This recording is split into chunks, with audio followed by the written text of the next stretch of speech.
Bonjour tout le monde. Rebonjour à tous. On continue aujourd'hui notre série dans l'intriguant livre de l'Ecclésiaste. Cet enseignant, ce prédicateur, ce professeur qui s'adresse à nous encore aujourd'hui, plus de 2000, 3000 ans plus tard, et qui fait des constats au niveau de la vie, au niveau de la mort, au niveau de la justice, au niveau de la vie humaine, qui nous montre que l'être humain n'a pas vraiment changé. Malgré que je ne l'ai pas avec moi, mais on a, avec nos téléphones intelligents, accès à presque l'ensemble de la connaissance humaine sur la planète, on dirait que notre sagesse diminue. Alors que notre accès au divertissement se multiplie et qu'il nous faudrait des centaines et des milliers de vies pour être capable de consommer tout le matériel qu'il y a à consommer. Sommes-nous plus heureux? J'en doute. Et même le constat du prédicateur, de cet enseignant de l'Ecclésiaste, que ce soit quelqu'un qui prenne la plume de Salomon ou que ce soit Salomon lui-même, il regarde l'ensemble des plaisirs que la vie a à offrir, la sagesse, le travail, l'accomplissement, les plaisirs, le sexe facile. Et il en vient au constat, comme on l'a vu il y a 2 semaines, tout ça, c'est de la fumée. Tout ça finit par s'évaporer et à la fin, tout le monde meurt. Et qu'est-ce qui est différent? On peut regarder un peu ce constat de la vie, ces difficultés de la vie, ces contradictions, dire pourquoi un Dieu bon existe-t-il alors que tout meurt? Et on peut dire que c'est impossible, donc, qu'un Dieu bon et juste existe. Mais ce n'est pas le constat auquel arrive l'Ecclésiaste. Il a ce regard très franc, très honnête, presque pessimiste sur la vie, mais il ne renie pas Dieu. Il espère en Dieu. Il espère dans un Dieu juste, dans un Dieu créateur. Et regardons ce matin qu'est-ce qu'il a à nous dire dans le chapitre 4 de son ouvrage, où il nous invite à garder le plan de Dieu en tête, sa justice future, sachant que les contradictions seront un jour levées par le Créateur lui-même. J'ai divisé le texte en 3 sections ce matin. Ma division et les titres ne viennent pas de moi, mais viennent du pasteur français Florent Varac. Le premier point, c'est « La justice est inégale et la mort universelle ». Deuxièmement, « L'activité est inégale et la solitude universelle ». Et troisièmement, « La politique est inégale et l'oubli universel ». Mais lisons ce texte. Donc, c'est environ le chapitre 4 de l'Ecclésiaste, mais on va commencer quelques versets plus tôt, à partir du verset 16 du chapitre 3. Je vais lire au complet, ensuite on va décortiquer cela ensemble. Voici la parole de Dieu. J'ai encore vu sous le soleil qu'à l'endroit désigné pour le jugement se trouvait la méchanceté, et qu'à l'endroit désigné pour la justice régnait la méchanceté. Je me suis dit dans mon cœur, le juste et le méchant, c'est Dieu qui les jugera, car il y a un temps pour toute activité et pour tout ce qui se fait. Je me suis dit dans mon cœur à propos des humains que Dieu les met à l'épreuve pour qu'ils voient par eux-mêmes qu'ils ne sont que des bêtes. En effet, le sort de l'homme et celui de la bête sont identiques. Ils meurent, tous les deux. Ils ont tous un même souffle et la supériorité de l'homme sur la bête est nulle, puisque tout n'est que fumée ou vanité. Tout va au même endroit. Tout a été fait à partir de la poussière et tout retourne à la poussière. Qui sait si le souffle des humains monte vers les hauteurs et si le souffle des bêtes descend dans la terre? J'ai vu qu'il n'y a rien de mieux pour l'homme que de se réjouir de ce qu'il fait. Voilà quelle est sa part. En effet, qui le ramènera pour qu'il voie ce qui sera après lui? J'ai examiné ensuite toutes les oppressions qui se commettent sous le soleil. Les opprimés sont dans les larmes et personne ne les console. La force est du côté de leurs oppresseurs et personne ne les console. J'ai alors déclaré que les morts sont plus heureux d'être déjà morts que les vivants d'être encore en vie. Et j'ai déclaré plus heureux encore que les uns et les autres, celui qui n'a pas encore vécu, puisqu'il n'a pas vu le mal qui se commet sous le soleil. J'ai vu que toute la peine que l'on se donne et tout le succès qu'on recherche dans une entreprise ne sont motivés que par la jalousie de l'homme vis-à-vis de son prochain. Cela aussi, c'est de la fumée, et cela revient à poursuivre le vent. L'homme stupide croise les bras et se détruit lui-même. Mieux vaut une poignée pleine de repos que 2 poignées pleines de travail et d'une activité qui revient à poursuivre le vent. J'ai examiné une autre réalité qui n'est que fumée sous le soleil. Un homme peut être seul, sans aucun proche, sans fils ni frère, et pourtant son travail n'a pas de fin et ses yeux ne sont jamais rassasiés de richesse. Pour qui donc est-ce que je travaille et me prive de bonheur, se demande-t-il. Cela aussi, c'est de la fumée et une mauvaise occupation. Il vaut mieux être 2 que tout seul, parce qu'à 2, on retire un bon profit du travail. En effet, en cas de chute, l'un relève son compagnon. Mais malheur à celui qui est seul et qui tombe sans avoir de proche pour le relever. De même, si 2 personnes dorment ensemble, elles auront chaud. Mais celui qui est seul, comment aura-t-il chaud? Si quelqu'un peut l'emporter contre un seul homme, à 2, on peut lui résister. La corde à 3 fils ne se coupe pas facilement.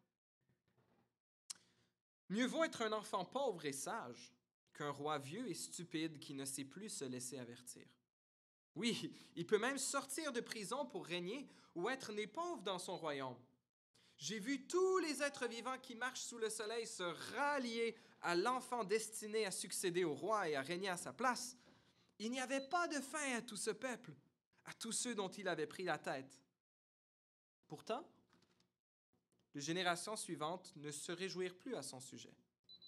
Oui, cela aussi, c'est de la fumée et cela revient à poursuivre le vent.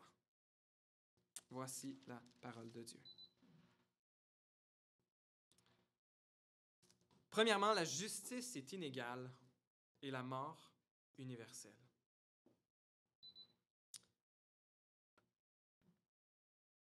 L'Ecclésiaste continue son discours, ses réflexions, son traité philosophique en nous amenant à réfléchir sur la question de la justice humaine.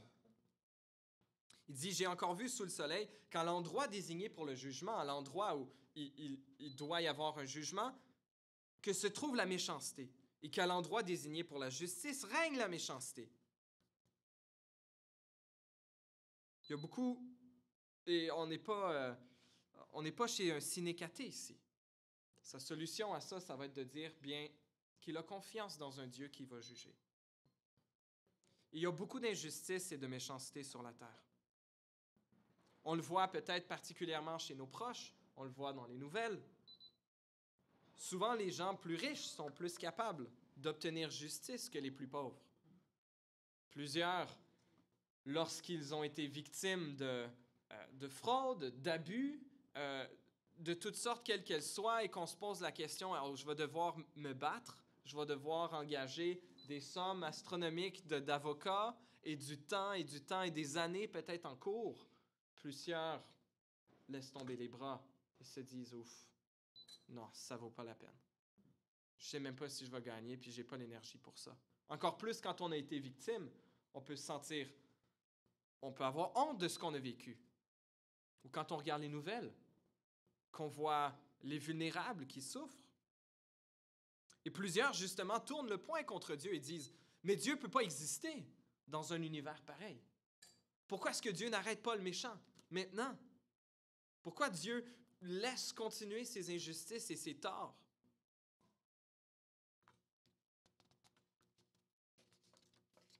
Certains en viennent à la conclusion, eh bien, c'est impossible que Dieu existe, donc. Mais si Dieu n'existe pas, et je trouve que c'est toujours un argument brillant, et c'est une des choses qui a amené l'auteur, le théologien C.S. Lewis au Seigneur, que son argument premier pour la non-existence de Dieu était que Dieu était immoral, que Dieu ne jugeait pas. Mais si Dieu est immoral, si Dieu n'existe pas, d'où nous vient la moralité? Il ne peut pas y avoir de vraie moralité qui tienne si Dieu n'existe pas. On considère des peuples entiers, même dans le dernier siècle, qui ont subi des génocides. Le peuple arménien, en 1917, je crois. Les Juifs pendant la Deuxième Guerre mondiale. Les Tutsis au Rwanda en 1994. Où est la justice de Dieu? Pourquoi toutes ces choses ont-elles lieu? Et même les gens qui sont en position de pouvoir, et que ce soit Salomon ou quelqu'un qui pense à un roi ici, les rois souvent qui sont en position pour être capables de juger, de régner, quand on vit dans le luxe, quand tout le monde doit nous obéir au doigt et à l'œil, quand on a droit de vie et de mort sur qui que ce soit, eh bien, avec le pouvoir ultime vient la corruption. C'est immanquable. Le cœur humain est tel. Il faut des contrepoids au pouvoir, et c'est ce que nos démocraties essayent de faire, d'avoir différents leviers de contrepoids, même si c'est bien imparfait. Mais pourtant, l'Ecclésiaste se dit dans son cœur, et c'est une partie de la réponse pour nous, que Dieu va juger un jour. Il dit, le juste et le méchant, Ecclésiaste 3,17, c'est Dieu qui les jugera. Car il y a un temps pour toute activité et pour tout ce qui se fait. Et Dieu va juger bientôt un jour. Dans l'Ancien Testament, la réalité du jugement se concevait comme quelque chose de beaucoup plus immédiat ou terrestre. Mais avec la pleine révélation de Jésus, avec sa première venue qui nous annonce sa deuxième venue, et qu'on apprend que c'est à ce moment-là qu'il y aurait le vrai jugement de Dieu. En 2 Corinthiens 5,10, l'apôtre Paul dit « En effet, il nous faudra tous comparaître devant le tribunal de Christ, afin que chacun reçoive le salaire de ce qu'il aura fait, bien ou mal, alors qu'il était dans son corps. » Le jugement de Dieu vient, et tout ce que nous aurons fait, toutes les injustices qui auront été perpétrées sur terre, rencontreront un jour leur Créateur, qui sera leur juge. Non pas comme chrétiens que notre salut puisse dépendre de nos œuvres. Car si on veut que Dieu arrête le péché, si on veut que Dieu arrête l'injustice, on doit considérer que nous faisons partie du problème. Que nous aussi avons été injustes, nous aussi avons été impatients, nous aussi avons jugé trop rapidement les autres. Nous aussi avons désiré le mal de notre prochain dans notre cœur. Et en position de plus grand pouvoir ou plus grande autorité, eh bien, c'est fort probable que nous aurions fait la même chose que ceux à qui nous reprochons avoir fait ces choses.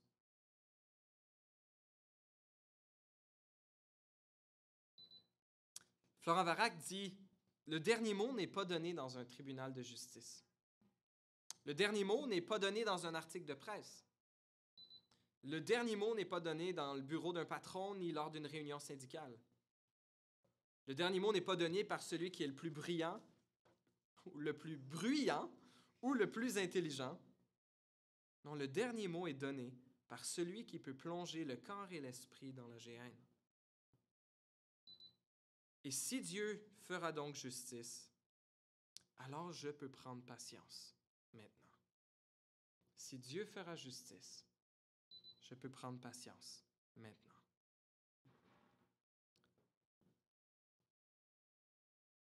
Et peu importe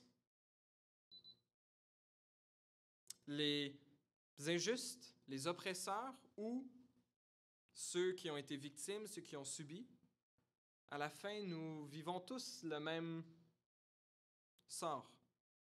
L'Ecclésiaste dit que c'est celui des animaux. On n'est pas différent des animaux. On va tous mourir.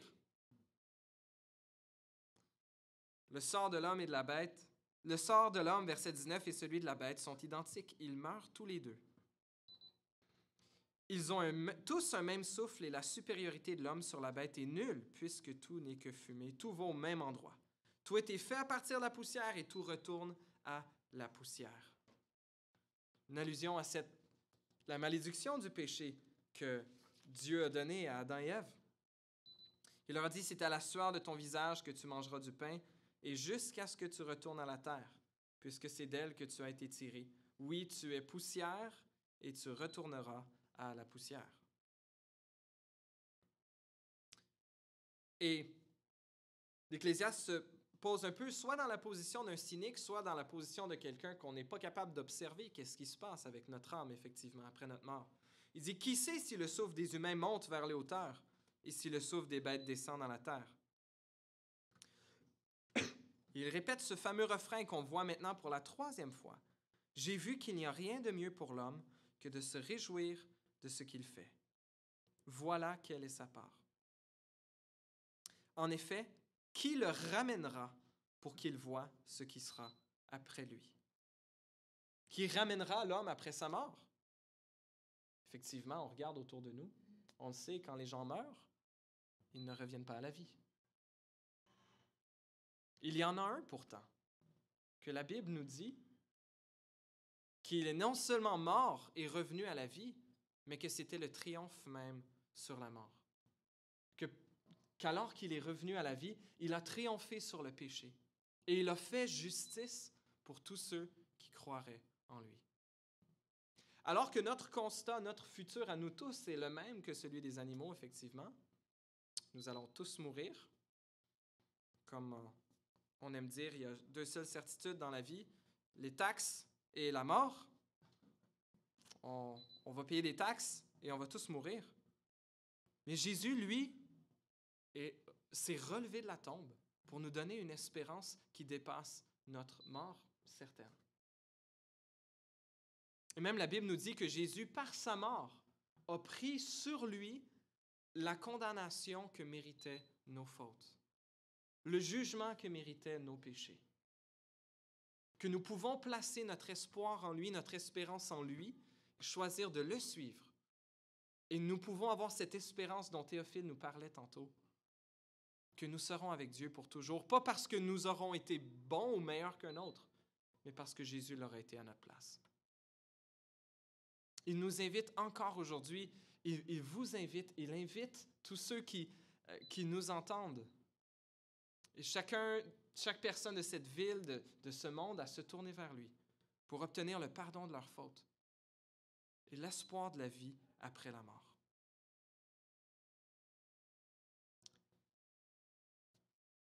L'Ecclésiaste continue. Il regarde ensuite les oppressions qui ont lieu. Ecclésiaste, chapitre 4, versets 1 à 3. « J'examinais ensuite toutes les oppressions qui se commettent sous le soleil. Les opprimés sont dans les larmes et personne ne les console. La force est du côté de leurs oppresseurs et personne ne les console. » Il y a des terreurs qui se produisent tous les jours. Et j'entendais à la radio cette semaine, justement, il parlait de la fatigue de l'information, de la fatigue des nouvelles.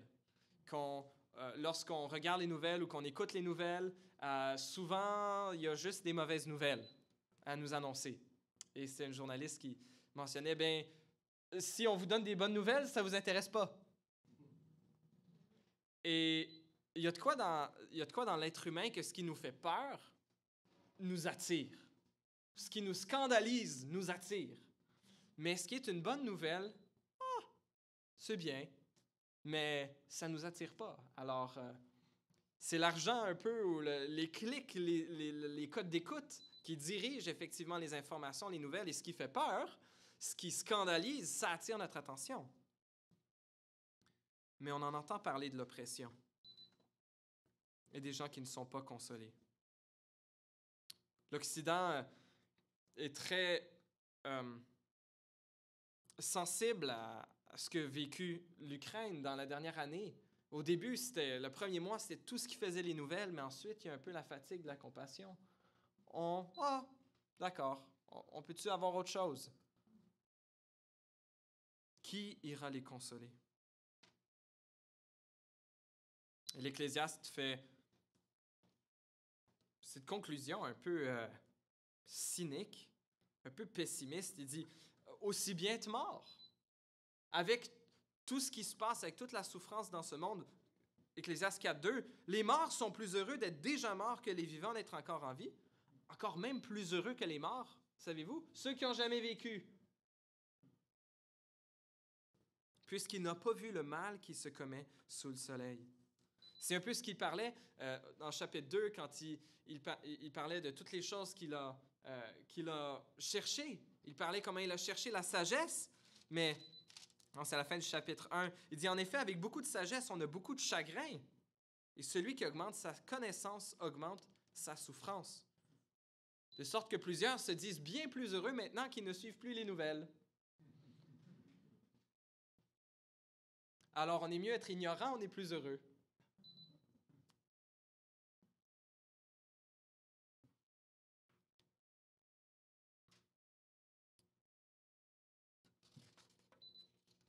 Deuxièmement, l'activité est inégale et la solitude universelle. Lorsqu'on réalise que la société et la justice du monde ne résoudront pas pleinement le problème fondamental de la vie, on peut alors se jeter dans l'activité, dans le travail, dans les études, remplir notre vie, oublier la mort, oublier l'injustice, ne pas se réjouir des choses simples de la vie, mais uniquement aller dans une activité incessante. Et les versets 4 à 12 du chapitre 4 nous parlent du travail ou des occupations. Et on voit encore ici un peu, c'est une suite de la vanité du travail qu'on avait vu au chapitre 2. On voit 4 mauvais exemples de travail on peut voir, on peut apprendre de ces mauvais exemples pour en tirer des leçons. Tout d'abord, au chapitre 4, le travail motivé par la jalousie. L'Ecclésiaste dit, « J'ai vu que toute la peine que l'on se donne et tout le succès que l'on recherche dans une entreprise ne sont motivés que par la jalousie de l'homme vis-à-vis de son prochain. Cela aussi, c'est de la fumée et cela revient à poursuivre le vent. » Encore ici, je le trouve peut-être un peu cynique.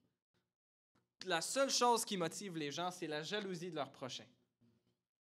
Bon, c'est peut-être un peu exagéré. Peut-être que des gens vont faire un peu de bien par amour du prochain quand même, par joie du travail bien fait, par le plaisir de rendre service.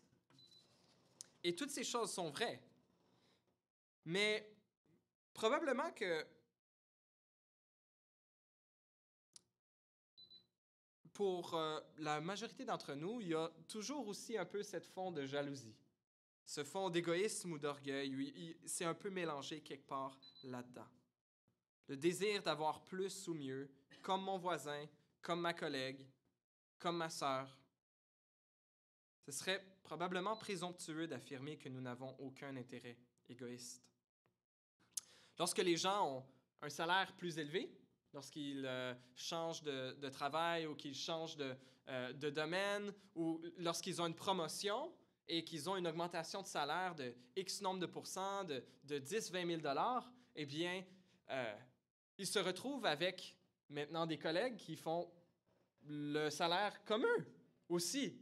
Alors qu'avant, ils se disaient, avec 10 ou 20 000 $ de plus, wow, là, je vais tellement être bien. Mais là, on se retrouve avec des collègues qui font 10 ou 20 000 de plus aussi. Ben là, c'est leur linge. Là, c'est leurs vacances. Là, c'est leur maison, leur auto. Et sans s'en rendre compte, de façon bien insidieuse, notre niveau de vie augmente aussi parce qu'on se compare avec les autres. Proverbe 14:30 dit, « Un cœur paisible est la vie du corps, tandis que l'envie est la carie des os. » Oui, l'envie nous empêche de profiter de ce que l'on a et nous donne certainement de bien mauvais motifs pour le travail. Premier mauvais exemple, le travail motivé par la jalousie ou par l'envie. Deuxième mauvais exemple, la paresse. Verset 5. Ecclésiaste dit, « L'homme stupide croise les bras et se détruit lui-même. » Je pense qu'il est question de paresse ici. de décider, pour contrer la jalousie, le monde, ils veulent tout le temps plus pour être comme leurs voisins, comme leurs frères, comme leurs parents, etc. Bon, moi, je vais prendre ça, je vais me la couler douce, je vais rien faire. Bien, qu'est-ce qui se passe? C'est à pas travailler délibérément, on se ramasse bientôt sans le sou. Et c'est l'autodestruction de soi-même. Même l'expression littérale, c'est l'homme stupide croise les bras et mange sa propre chair. L'idée de l'autodestruction, bien peut-être quand effectivement il ne nous reste plus rien, alors la seule chose qui nous reste à manger, c'est nous-mêmes, notre propre chair. Proverbe 10, versets 4 et 5 disent « Celui qui agit avec nonchalance s'appauvrit, mais la main des personnes actives est source de richesse. Celui qui moissonne pendant l'été est un fils avisé. Celui qui dort pendant la moisson est un fils qui fait honte. »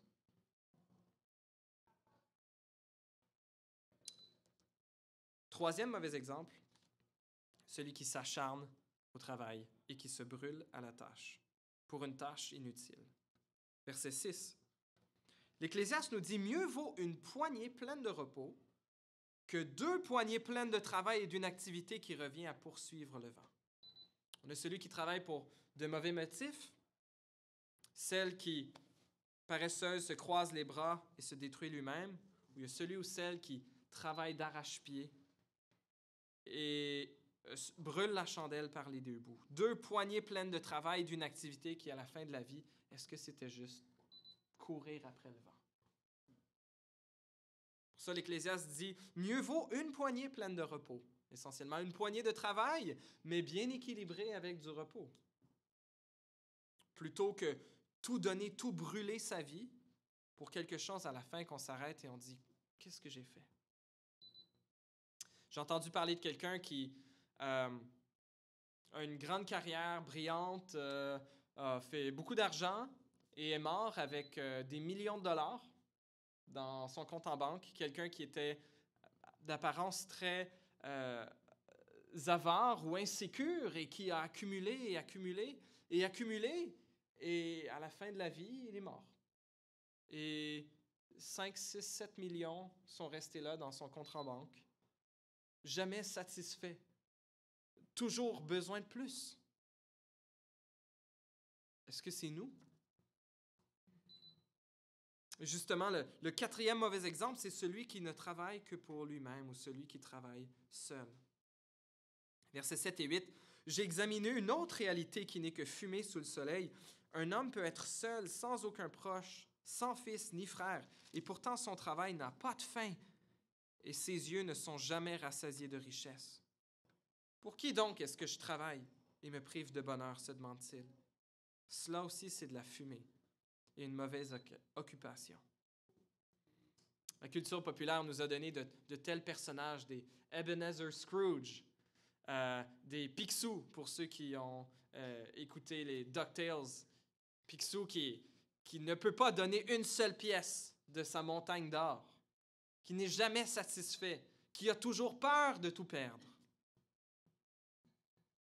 et qui est, sans surprise, bien malheureux. Où est la clé donc? Bien dans l'activité mesurée. Dans un travail, dans des études, dans une activité qui n'est pas motivée par l'envie, mais qui s'exerce dans la confiance en Dieu, dans le juste milieu. Proverbe 30, versets 8 et 9, dit ceci: « Éloigne de moi la vanité et la parole mensongère. Ne me donne ni pauvreté ni richesse. Accorde-moi le pain qui m'est nécessaire. De peur qu'étant rassasié, je ne te renie et ne dise, qui est l'Éternel? Ou qu'étant dans la pauvreté, je ne commette un vol et ne porte atteinte au nom de mon Dieu. » Je suis tombé sur cette citation de Thomas d'Aquin qui disait ceci: « Plus à propos de l'avarice, la cupidité et l'insécurité financière. Il dit, plus un individu est faible, plus il a besoin du secours des choses extérieures. Et c'est pour cela qu'il est plus porté à l'avarice, comme nous pouvons l'observer chez les vieillards. Ce qui rend aussi ce vice dangereux, c'est qu'on se fait illusion facilement à son sujet. On trouve tant de prétextes pour l'excuser, qu'on peut en être atteint sans le savoir. Paul nous disait, car l'amour de l'argent est la racine de tous les maux. Et quelques-uns, pour s'y être adonnés, se sont égarés loin de la foi et se sont infligés à eux-mêmes bien des tourments. Vis-tu dans l'insécurité financière? C'est pas d'abord plus d'argent qui va te rendre en paix. C'est d'être prêt à faire confiance à Dieu et d'être prêt à le suivre, de le louer pour ce que tu as, d'être reconnaissant pour ce que tu as. L'envers de la solitude, c'est ici la compagnie. Versets 9 à 12, un texte quand même peut-être bien connu, qui est souvent prêché lors des mariages, qui dit « Il vaut mieux être deux que tout seul, parce qu'à deux, on retire un bon profit du travail. » Il n'est pas d'abord question ici de mariage, mais il est question d'au lieu de ce travail pour soi, viser le travail communautaire, viser l'activité en amitié. Il vaut mieux être deux que tout seul. Et l'Ecclésiaste mentionne 4 raisons, 4 exemples pourquoi il vaut mieux être deux que tout seul. Il dit à deux, on retire un bon profit du travail. On a quelqu'un avec qui partager notre joie. Deuxièmement, si quelqu'un, n'importe lequel tombe, il y a quelqu'un pour le relever. On pense à l'idée physique, si quelqu'un tombe et se blesse, bon, il y a quelqu'un pour le relever. Mais au niveau de la vie aussi, s'il y a un coup dur de la vie, si vous n'avez vécu que pour vous-même, sans égard pour les autres, et que la vie te frappe d'une malchance, pourrait-on dire, ou de ce qui peut arriver à n'importe qui, la maladie, la perte d'un gros contrat au travail, la perte d'un emploi, le chômage, une chute personnelle dans le péché, si on est seul, qui nous relèvera? Il faut avoir cultivé des amitiés, investi dans de saines relations. Le troisième avantage d'être en équipe, c'est qu'on se réchauffe quand on dort à deux. Bon, à l'époque, les ouvriers moins nantis dormaient dehors, chacun avec sa couverte. Et c'était bien mieux de se coller sur un autre ouvrier pour profiter de la chaleur et avoir deux couvertures. Il n'y a pas d'allusion sexuelle ici au fait de pouvoir simplement se réchauffer lorsqu'on est plusieurs. Et peut-être qu'on peut le considérer au niveau émotionnel aussi. Si on peut se réchauffer lorsqu'on est à froid, lorsqu'on est découragé, lorsqu'on est désespéré. Et quatrièmement, c'est bien plus facile de se défendre contre un ennemi. S'il y a une agression physique, si quelqu'un cherche à nous attaquer, verset 12, si quelqu'un peut l'emporter contre un seul homme, à deux, on peut lui résister. Et bien évidemment, si quelqu'un est pour vous attaquer et que vous êtes seul, vous êtes en bien moins bonne posture que si vous êtes deux. Ainsi est-il pour la vie, s'il y a des difficultés, s'il y a des ennemis, s'il y a des tentations.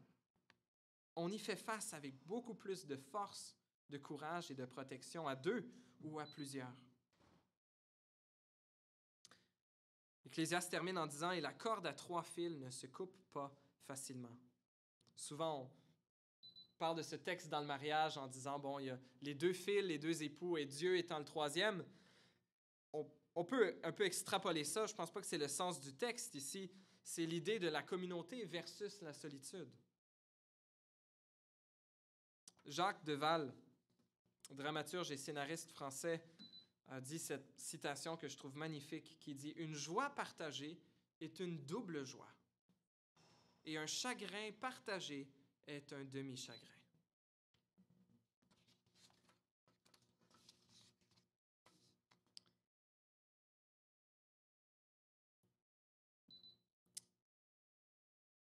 L'activité est inégale, mais la solitude est universelle. Eh bien, luttons contre la solitude. je vous félicite d'être ici à l'Église ce matin pour lutter contre la solitude. Parfois, ça peut être plus facile de rester à la maison, de dire « Ah, j'écouterai quelque chose sur Internet après » ou « Ah, bon, je suis fatigué » ou « Je suis malade » ou « J'ai d'autres soucis » ou « J'ai d'autres préoccupations ».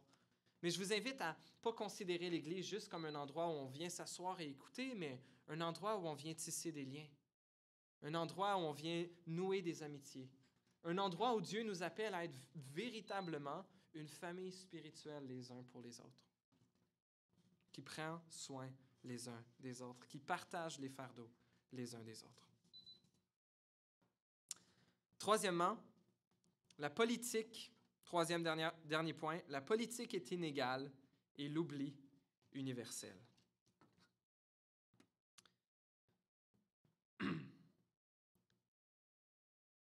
L'Ecclésiaste, on dirait, si je comprends bien, est en train de raconter une histoire, soit quelque chose qu'il a inventé ou soit quelque chose qu'il a vu. Qu'il y avait un vieux roi stupide qui ne savait plus se laisser avertir. Et qu'un enfant pauvre et sage est devenu roi et lui a succédé.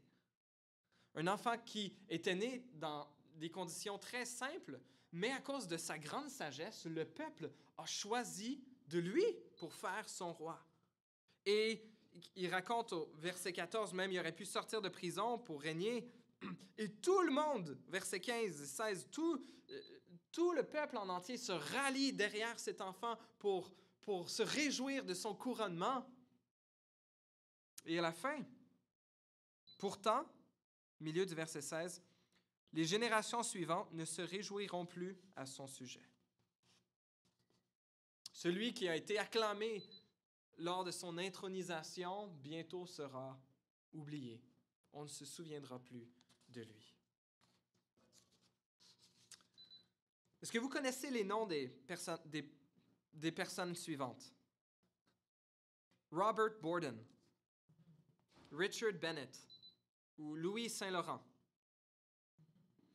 Ce sont 3 hommes qui ont été premiers ministres du Canada entre 1900 et 1950. Et pas juste pour quelques mois. Ces 3 hommes ont été premiers ministres pendant 5 à 10 ans, dans les années 1900 à 1950. Je me souviens pas du tout d'avoir vu ces noms.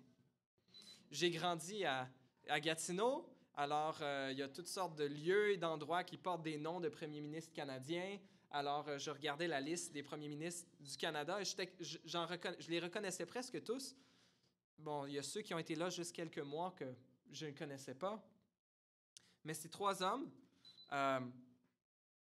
ont été la personne la plus importante au Canada pendant 5 à 10 ans et 50 à 100 ans plus tard. En tout cas, peut-être que certains d'entre vous les connaissez, mais moi, j'ai aucune idée. Je me souviens jamais d'avoir entendu leur nom. Complètement oublié. Bon, on s'entend qu'être oublié par moi, c'est pas la chose la plus importante au monde, là. Mais pour le commun des mortels, même au Canada, complètement oublié, 50 à 100 ans plus tard. À quoi vouerons-nous donc nos vies? Même la sagesse à la fin. Quelques décennies après, nous sommes oubliés, même les personnes les plus importantes au Canada. À quoi vouerons-nous donc notre vie?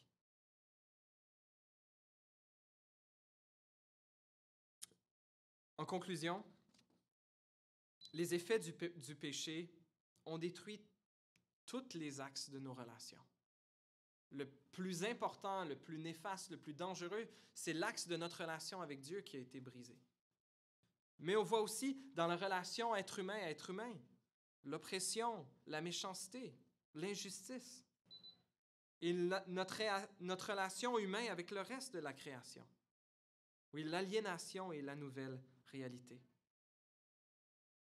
Alors que nous savons que nous allons tous un jour être enterrés ou incinérés, ou peut-être que notre corps sera perdu, peu importe où, nous attendons la restauration de toutes choses au jour du retour de Jésus-Christ. Et c'est notre espérance comme enfants de Dieu. La Bible nous donne une fin heureuse à cette vie qui peut sembler futile. Mais la Bible ne nous a pas été donnée uniquement pour nous tranquilliser par rapport à l'avenir, mais aussi pour nous instruire à propos de comment vivre aujourd'hui, dans le présent. Vivre en considérant comment nous pouvons apporter plus de justice dans ce monde injuste, comment nous pouvons prendre soin de ceux qui sont opprimés, de ceux qui sont oubliés, de ceux qui ne trouvent pas de consolation. Nous avons un rôle déjà aujourd'hui de vivre avec sagesse, de vivre selon les pas de Jésus qui, lui, allait nourrissant et guérissant comme un signe du royaume de Dieu, mais qui nous appelle, nous aussi, à faire tout notre possible pour prendre soin de notre prochain de façon terrestre, mais aussi de façon éternelle. De prendre soin de notre prochain aujourd'hui, en commençant chez nous, en commençant par notre voisin, en commençant par ceux que le Seigneur place autour de nous. Et n'oublions pas que nous ne voulons pas que rendre la vie moins souffrante ici sur terre, mais que notre plus grand désir pour notre prochain, c'est qu'il rencontre le Seigneur. C'est qu'il soit lui aussi, elle aussi prêt à rencontrer son Dieu, au jour de sa mort ou au jour où Jésus reviendra. À quoi vouerons-nous donc nos vies si nous serons oubliés bientôt? Et nous le serons.